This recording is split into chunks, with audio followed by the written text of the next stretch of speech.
जय हिंद दोस्तों, आपका स्वागत है आपके अपने YouTube channel learning point with Abhishek sir पर। दोस्तों, अगर आप चैनल पर नए हैं तो चैनल को सब्सक्राइब कर लीजिए और बेल आइकन प्रेस कीजिए ताकि आप डेली डिक्टेशन पा सकें।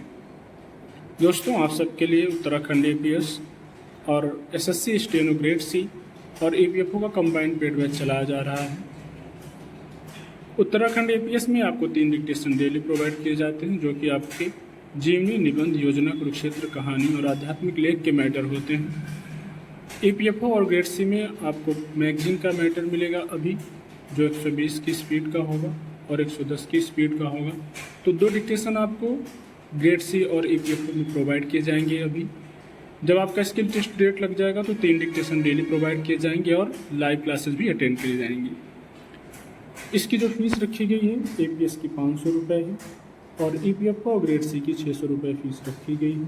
अगर आप इन दोनों बैच में से कोई भी बैच ज्वाइन करना चाहते हैं तो आप इस नंबर पर संपर्क कर सकते हैं 7393976701। इस नंबर पर आप हमें व्हाट्सएप या टेलीग्राम पर मैसेज कर सकते हैं, बैच की इन्फॉर्मेशन ले सकते हैं और अगर ज़रूरी हो तो कॉल भी कर सकते हैं। आपकी डिक्टेशन शुरू होगी 5 सेकेंड बाद।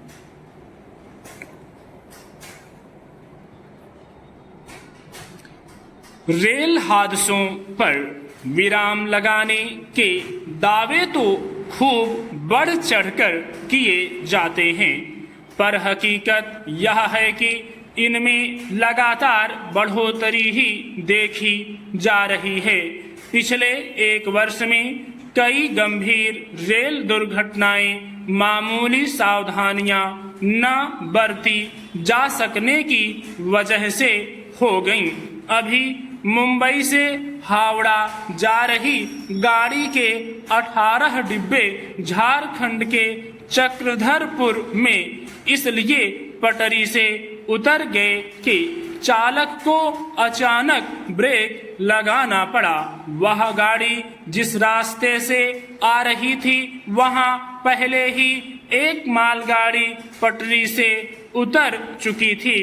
अब रेल महकमा इस बात की जांच कर रहा है कि मुंबई हावड़ा मेल के चालक को मालगाड़ी पलटने के बारे में सूचना दी गई थी या नहीं। गनीमत है कि इस हादसे में बहुत बड़ा नुकसान नहीं हुआ। 2 लोगों की मौत और 8 लोगों के घायल होने की सूचना है। 18 बोगियों के पटरी से उतरने का मतलब है कि यह हादसा और बड़ा हो सकता था। पिछले वर्ष ओडिशा के बालासोर में 3 गाड़ियों के टकराने से हुए हादसे के वक्त से गाड़ियों के चालन में सुरक्षा उपायों को चुस्त बनाने पर जोर दिया जा रहा था, मगर उसके बाद भी एक के बाद एक कई बड़े हादसे हो गए। पिछले 1 महीने में ही 3 बड़े हादसे हो गए। रेल हादसों की वजहें किसी से छिपी नहीं हैं। हर बार यह संकल्प दोहराया जाता है कि जल्दी ही हर गाड़ी में टक्कर रोधी उपकरण लगा लिए जाएंगे, जिससे हादसों पर रोक लग सकेगी। मगर लगातार हो रहे हादसों की प्रकृति को देखते हुए यह दावा नहीं किया जा सकता कि अकेले टक्कर रोधी उपकरण से इस समस्या पर पूरी तरह अंकुश लग पाएगा। रेलवे का दावा है कि अनेक मार्गों पर कंप्यूटरीकृत संचालन प्रणाली लगा दी गई है।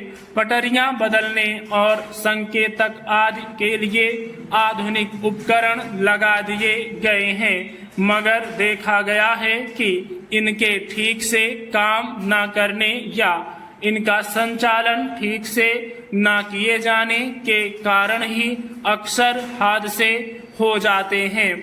आखिरकार आधुनिक उपकरणों का संचालन भी मानवीय रूप से किया जाता है। एक तरफ तो हम तेज रफ्तार और सुविधाजनक गाड़ियां चलाकर हवाई सेवाओं पर बढ़ते बोझ को कम करने का दावा करते हैं।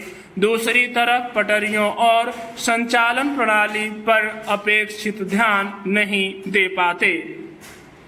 यह भी छिपी बात नहीं है कि रेल सेवाओं में बेहतरी के दावों के बीच इस पर अपेक्षित खर्च नहीं हो पाता। रेल की ज्यादातर पटरियां पुरानी हो चुकी हैं। उन पर गाड़ियों का बोझ लगातार बढ़ते जाने की वजह से वे खतरनाक साबित होती हैं। उन्हीं पटरियों पर तेज रफ्तार गाड़ियां भी चलाने की कोशिश की जा रही है। विचित्र यह है कि मौजूदा रेल मंत्री के कार्यकाल में लगातार हादसों के बावजूद उनकी सेहत पर मानो कोई फर्क नहीं पड़ रहा है। देश के करोड़ों लोग आज भी रेलों पर ही निर्भर हैं। माल ढुलाई का बड़ा हिस्सा रेलों से होता है। ऐसे में रेल मार्गों को सुरक्षित और भरोसेमंद बनाने की अपेक्षा स्वाभाविक है, मगर निजी कंपनियों को जिम्मेदारी सौंपकर सरकार स्टेशनों के सौंदर्यीकरण पर ही जोर देती अधिक नजर आती है। स्टॉप।